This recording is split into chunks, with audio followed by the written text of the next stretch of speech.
Welcome back to another critical breakdown. And if this is your first time here, make sure you hit that subscribe button right now, because what we are about to discuss today is not just another news story. This is not rumor. This is not speculation floating around on social media. This is a developing situation that has the potential to reshape diplomatic relations across West Africa, and it involves two nations, two very different approaches to sovereignty, and one name that carries enormous weight across Nigeria and beyond. The story you are about to hear connects military detention, regional power dynamics, and one of the most sensitive political cases in modern Nigerian history. And it all centers around Ibrahim Traoré. Right now, as you watch this, 11 Nigerian military personnel remain detained in Burkina Faso. These are not civilians caught up in some misunderstanding. These are trained soldiers who arrived aboard a Nigerian Air Force C-130 Hercules aircraft. The official explanation given at the time was straightforward. The aircraft made what military aviation calls a precautionary landing on Burkinabe soil. Now, precautionary landings happen. Weather shifts, technical checks, fuel considerations. Nothing unusual in the world of military logistics. But what should have been a brief stop, a technical pause, turned into something far more complex. Because those soldiers did not leave. Days passed. Then, weeks. And now, credible reports indicate that the Traoré administration is moving towards something that will shock many observers. Formal charges, possible imprisonment. And linked to all of this, quietly but unmistakably, is another name. Nnamdi Kanu. For Nigerians, that name does not just carry political weight. It carries emotion. It carries years of tension, division, hope, and anger. Kanu's detention has been one of the most contested legal and political issues in Nigeria for years now. Families are divided over it. Communities take opposing sides.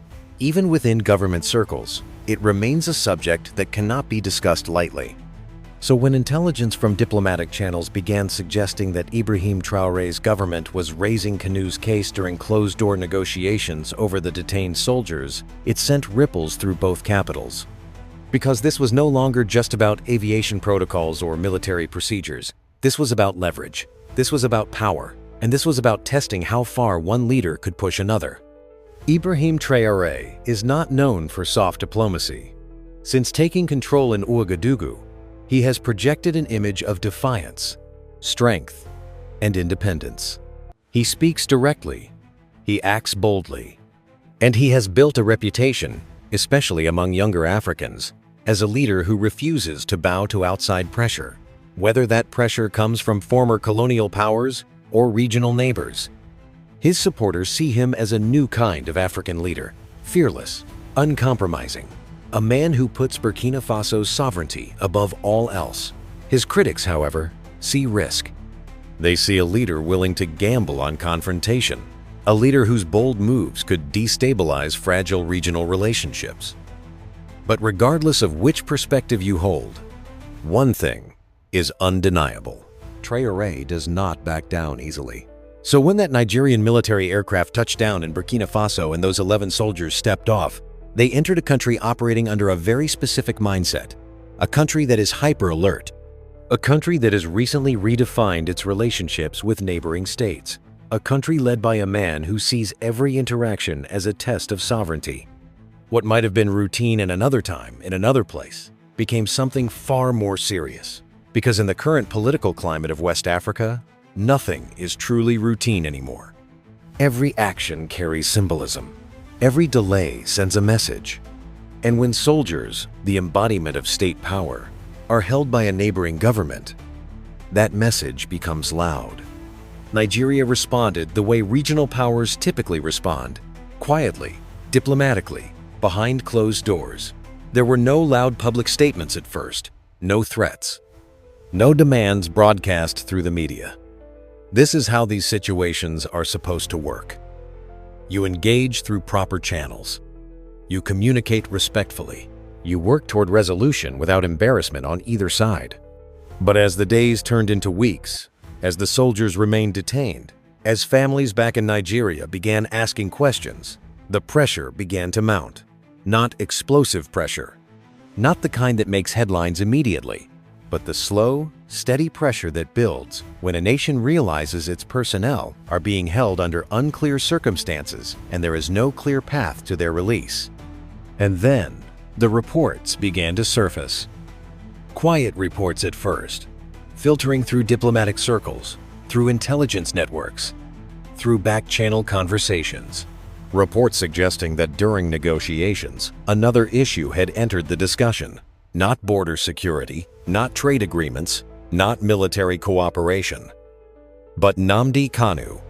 His name, his case, his detention in Nigeria, reportedly raised by representatives close to the Traoré government, not as a formal demand announced to the world, but as a condition floated in private talks. A suggestion that perhaps the release of the 11 soldiers could be connected in some way to progress on Kanu'S situation. For Nigeria, this created an impossible dilemma. On one hand, there is the immediate crisis. 11 soldiers detained abroad, their safety uncertain, their families anxious, their continued detention a growing national embarrassment. On the other hand, there is the Kanu case, already one of the most sensitive issues in Nigerian politics. A case that divides opinion sharply. A case watched by international human rights organizations. A case that successive Nigerian governments have struggled to manage without inflaming tensions. And now, these two entirely separate issues were reportedly being linked in a negotiation with a neighboring country. This was leverage. Pure, calculated leverage. From Traoré's perspective, the strategy is clear. He holds something Nigeria wants. Nigeria wants its soldiers back. Nigeria wants to avoid the political cost of having uniformed personnel imprisoned in a neighboring state. Nigeria wants to maintain its image as the regional power that commands respect. And Traoré understands all of this. He understands timing. He understands symbolism. He understands that every day those soldiers remain detained, the pressure on Abuja increases. Not military pressure, not the threat of war, but political pressure. Diplomatic pressure, the kind of pressure that forces difficult conversations and difficult choices. Now, it is important to understand what this means in the broader context of West African politics. Nigeria has long been the dominant power in the region. Largest population, largest economy, largest military. For decades, Nigeria's word carried weight in ECOWAS, in regional security matters, in diplomatic negotiations. But that landscape is changing. Younger military leaders in the Sahel, leaders like Traoré, are redefining what regional relationships look like. They are less willing to accept traditional hierarchies, less willing to defer to Abuja automatically, more willing to assert their own interests, even when it creates friction. This shift is not happening with grand declarations. It is happening through moments exactly like this one. Moments where a smaller nation holds firm, tests limits, and forces a larger neighbor to negotiate on uncomfortable terms. For Nigerians watching this unfold, the emotions are complex. There is concern for the soldiers, real human beings in detention, serving their country, now caught in a political situation beyond their control. There is frustration with the silence. Why is there no clear information? Why are we not hearing official updates? What exactly is being negotiated? There is also national pride at stake. No country wants to appear weak. No country wants to look like it can be pressured by a smaller neighbor. And yet, there is also the recognition that this situation has no easy answers. Push too hard, and you risk escalation. Remain too passive, and you risk looking unable to protect your own personnel. Meanwhile, the Traoré government maintains its position. No rush, no public apology, no immediate release. Instead, signals continue to emerge that this matter may not resolve quietly. Signals that legal processes could be initiated. Signals that those 11 soldiers might face formal charges under Burkina Faso law. And once the word charges enters the conversation, once the possibility of prison becomes real, the entire dynamic shifts, because at that point, this is no longer a diplomatic inconvenience. This is a confrontation, and confrontations between nations, even friendly nations, can leave scars that last for years. What makes this situation even more delicate is the Kanu factor. Kanu's supporters see any mention of his case in international negotiations as validation, as proof that his detention is recognized beyond Nigeria's borders as unjust. They see Traoré as an ally, a fellow leader willing to speak uncomfortable truths to power. But others see danger in linking these issues. They see the risk of allowing a domestic legal matter, however controversial, to become bargaining material in foreign policy. They worry about precedent. If one neighboring country can use detention of its own citizens as leverage for concessions, what stops others from doing the same? These are not simple questions. These are the questions that keep diplomats awake at night. And so the waiting continues. Behind the scenes, conversations are ongoing. Messages pass through diplomatic channels. Proposals are considered. Red lines are communicated, though not publicly. Both governments understand that this situation cannot remain frozen forever. Something must give. Either a compromise is reached, something that allows both sides to claim some measure of success, or positions harden and the relationship suffers long-term damage. Neither outcome is ideal. Both carry costs. For the 11 soldiers, the personal toll grows heavier each day. They did not choose this situation. They were following orders, serving their country, performing their duties.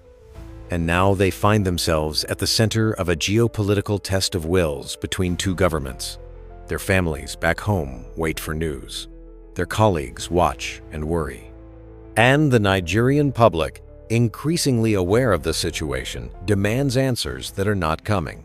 This is the reality of power in modern West Africa. It is not exercised through invasions or declarations of war. It is exercised through moments like this, through detention, through delay, through the strategic use of leverage, through the careful calibration of when to speak and when to remain silent. Traoré has positioned himself as a leader who understands this new language of power, a leader who will not be rushed, who will not be intimidated, who sees every interaction as an opportunity to assert Burkina Faso's sovereignty and independence. Nigeria, meanwhile, must walk a difficult line. It cannot afford to look weak. It cannot afford to abandon its soldiers. It cannot afford to set a precedent that detention can be used as a bargaining chip. But it also cannot afford to turn a manageable diplomatic issue into a full-blown regional crisis. And it certainly cannot afford to handle the Kanu case in a way that appears to be dictated by external pressure rather than internal justice considerations.